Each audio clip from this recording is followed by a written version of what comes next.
Do you crave that adrenaline rush that only intense action games can provide? Are you looking for a game to kick back with friends and enjoy some co-op multiplayer without the stress of hardcore competition? Or are you simply searching for a challenging roguelite to change up your Steam library? Enter the world of first-person shooter roguelites, where intense action, permadeath mechanics, character upgrades, and lightning-fast reflexes collide to create an exhilarating sensory overload. If you've ever found yourself lost in the heart-pounding chaos of titles like RoboQuest, BPM bullets per minute, or even Deep Rock Galactic, then you're definitely in for a treat here. I stumbled upon Gunfire Reborn during the peak of the pandemic after sinking countless hours into Risk of Rain 2. I was craving that same level of excitement and challenge, and Gunfire Reborn delivered those in spades. Now, after a few years in development, is the full 1.0 release a game that you can sink hours into? Are there similar but more enjoyable games out there? And is it fun for both multiplayer and solo? Well, this is Marco here from Easily Distracted Games, helping you find new or old games that you can get lost in, and today I'll be breaking down Gunfire Reborn to see if it's right for you. So let's get started. In Gunfire Reborn, you'll be thrust into the fray as a heroic gunslinger, armed to the teeth and ready to take on hordes of enemies in procedurally generated levels. Forget about lengthy plot lines and character arcs. This game is all about getting down to business and blasting your way through wave after wave of enemies. Experiment unique runs with different hero talents, weapons, and items, creating a fresh new experience every time you play. The game can be played both solo and online co-op with up to 3 other players. Gunfire Reborn was released in Steam Early Access back in 2020, but had its full 1.0 release in 2021. Since then, the game has sold over 3 million copies, enjoys a regular player base, and continues to add more content to the game, such as the 2 DLCs that were released since then. As mentioned, I played this game a long time ago, pretty much after its initial early access release. Risk of Rain 2 left such a big gap in my brain for what addictive gameplay felt like, and that roguelike addiction was simply too strong. Back then I stumbled upon Gunfire with my friend and we were instantly hooked.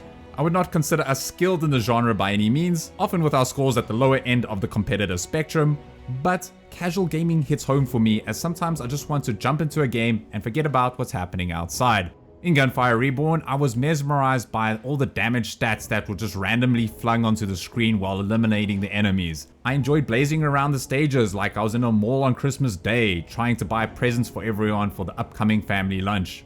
Eventually, there would be times where upon entering the stage, I'd know full well that I was about to destroy every last thing in the next room. So in short, this game ticked the box of, does this game make you feel OP? One thing I'd like to mention is that in today's video I'll just be focusing on Gunfire Reborn. However, I'll still give some brief comparisons to RoboQuest towards the end, as each are similar yet different in multiple areas. I'll also cover the DLCs released by Gunfire and help you decide if this game is meant for you or not. And if you're deciding if these videos are for you, perhaps consider giving this review a thumbs up or subscribing if you haven't already to help other viewers find great games. As Gunfire Reborn is a roguelite, you can expect the standard ingredients to be added in: procedural generation, permadeath, complexity, and meta progression. Before starting, you have to choose a hero that each come with their own set of unique abilities, and I must say that these really helps the game stand out and it adds quite a bit of diversity or complexity to the gameplay. There is quite a range of furry friends to choose from here, especially if you get the DLCs. In the beginning, these abilities that you use don't really make sense, and it generally takes 1 or 2 runs to understand how they play. If you enjoy the close-up action, then there's a flying bird for that. Prefer projectiles? Then there are characters for that too. I really enjoyed the break from the standard lineup of soldier, sniper, engineer, support that you get from most FPS games these days. Now you can be a dog that can dual-wield guns, or a fox that can control a massive robot. If the game is giving you Borderlands vibes, then don't worry, I'm with you there. Cell shading in indie games is adored, but it kind of works over here. So you're going to want to traverse the landscapes here as easily as possible, which has these set themes and look and feel for each of the stages or the acts, but the layout is all just randomly generated. Minimum effort was placed into this though. I mean, most areas are just weirdly walled off and many levels just feel so incomplete and lifeless. I guess the devs were too busy spending their time on the various abilities and weapons that they forgot about this, but that's okay because that's where the game stands out. See, in order to get through the game, you'll need to wipe the arenas or rooms of enemies. If you die, you can spend a few of those soul stones to revive, but eventually you won't have a choice. In multiplayer, your teammates can revive you though, often with your heart rate elevated above 90% or more. Let's first look at the weapons here. Variety, check. With the DLCs, there's over 100 weapons to choose from, most coming with various elemental effects, where combinations can lead to pretty disastrous outcomes. They have your standard models like the rifles, the SMGs, and the shotguns, but Gunfire takes a more light-hearted, non-serious approach to this, as well as the gameplay and art style in general. For example, we have this octopus gun, we have a little dragon that shoots fireballs, we have swords, laser gloves, we have that gun that fires a mini black hole, there's an owl that throws cards at you like a Yu-Gi-Oh battle, and of course, there's a brick. It's all just pure marksmanship mayhem. During the run, these weapons will be scattered all over the place and can be purchased or upgraded at the vendors located every few levels. You'll eventually find a few that fit your playstyle. Personally, I love the throwing knives like the glimmering and the prism, but the item upgrades and different types can vary so much in a game that you might find yourself swapping it with something completely different just to experience your next wild combination. This then leads me onto the occult scrolls, aka the character upgrades during your runs. Much like the item pickups in Risk of Rain 2, these are what make the game fun and unique every time you play. These scrolls, much like the weapons, are all scattered all over the maps and can be found in these various chests and come in an assortment of different strengths or even potential weaknesses. There are currently around 179 to choose from, with more extreme stats say compared to the ones like in RogueQuest where upgrades are more gradual, few percentages here and there, but in Gunfire Reborn you'll often see upgrades that seem almost too good to be true and can break the game. Then there's the meta progression element, where collecting turquoise soul essences throughout your run can be used to permanently upgrade yourself as well as individual characters. So future runs can become easier the more you play, and you can specialize if you're really enjoying a specific hero. Does all of this seem to make you too overpowered? Well, of course they do, but that's the point of this game. You're trying to find game-breaking setups here, and you'll need everything that you can get your hands on to tackle the ever-increasing difficulties. Enemy AI is somewhat predictable here, and they are simple enough to eliminate from each level. They'll come with the standard armor, shields, or just simply their own flesh and blood, but I will say that some enemies stand out, and I somehow always look forward to seeing them. Like the first time the Yakshas of the Sea busted out, like they're going to be killing all the flies around you, or the first time you encounter the first level boss and it just seems so intimidating, but eventually just seems like a sidekick on your road to destruction. But on the other hand, navigating the environment is not great, and honestly it's one of the game's biggest downsides. I thought it was decent until I played the demo of RogueQuest and I almost instantly uninstalled Gunfire Reborn. It's that bad. It's like comparing chalk and cheese. Yes, you get to have a dash and a jump, but RogueQuest has double jump, grinding on rails, there's so much verticality, and just so much more freedom. Eventually though, your upgrades will help you and you'll be flying through levels and it becomes a lot easier. It's just kind of hard to convey this through this video, and it's just something that you'll have to experience yourself. So how do you go about finishing a run in Gunfire Reborn? Well, put simply, there are multiple acts to complete, each coming with their own large boss and with a somewhat different look and feel in each environment. There are some hidden locations, mini bosses, wave-like arenas, and even a new seasonal element to the game that drops new abilities every few months.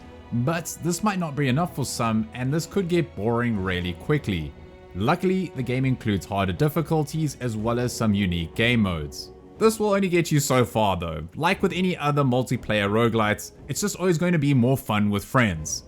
But does it mean that all my hours of gameplay were with friends? Well, I'd say around 60 to 70% of it was, but I still had a great time playing it on my own, even after all these years. Getting the DLC could perhaps add some extra replayability to the game, but I'd lean more on whether or not you have friends who would enjoy a game like this.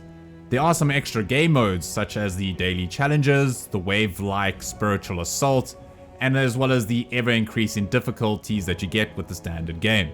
Since the release of Gunfire Reborn, the devs have dropped 2 DLCs, the Visitors of Spirit Realm and Artisan and Magician. Both are relatively cheap, but simply include a few more characters, weapons, and items. Can you enjoy the game without them? Absolutely. And to be honest, if you want to play Gunfire Reborn, I'd suggest getting the base game first. It's only around $20 at the moment, and if you're really enjoying it, then perhaps start at the Visitors of the Spirit Realm DLC, which for me personally is the better one of the two. What I did enjoy is that you can still own the DLCs and play with others who don't own a copy. They just can't engage with the various items and weapons. The game also displays what's coming in the future thanks to this roadmap that they throw at you when you first boot up the game, something that's quite good to see even after their full release.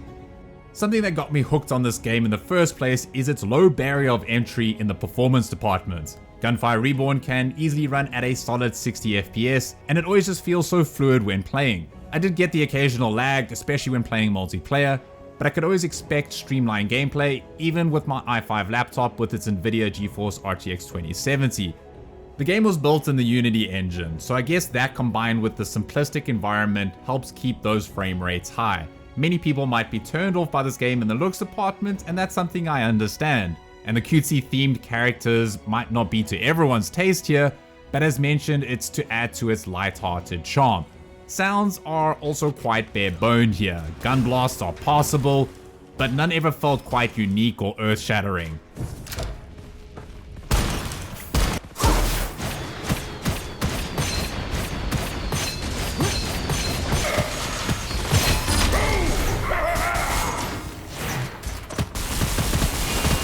Compare this to a game like Doom where shotguns just give you this, oh damn, now we're talking kind of feeling.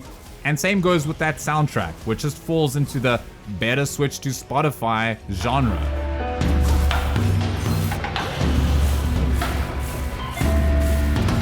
Doom, RoboQuest, even Risk of Rain 2, each have this unique soundtrack that always gets you hyped. Something so important in a game that comes with blazing guns, intense abilities, rapid movements, and every moment you're trying to obliterate everything on the screen and achieve a godlike status. And that's just it, the big question. As basic as this game is, does Gunfire Reborn provide enough stimulation through its rogue dominant gameplay enough to warrant a purchase? Well, the answer is split somewhat down the middle. If you enjoy intense yet forgiving roguelites, you enjoy casual multiplayer fun with more than 2 players, and you want to play a game to unwind after a long day, then I would recommend Gunfire Reborn. Will its graphic style and clunky movements appeal to all? Definitely not. But what it lacks in most things, it makes up for in its overall fun of just goofing around with these broken builds with friends or even just on your own. There's so much crazy shenanigans going on here, especially with 1 or more extra players. You could be doing terrible for 1 second, then pick up some crazy overpowered scrolls and weapons, and you're just back in the game the next. Hardcore players might scoff at this, saying that it's all luck with no skill. But for me, there's a simple question. Is the game fun to play?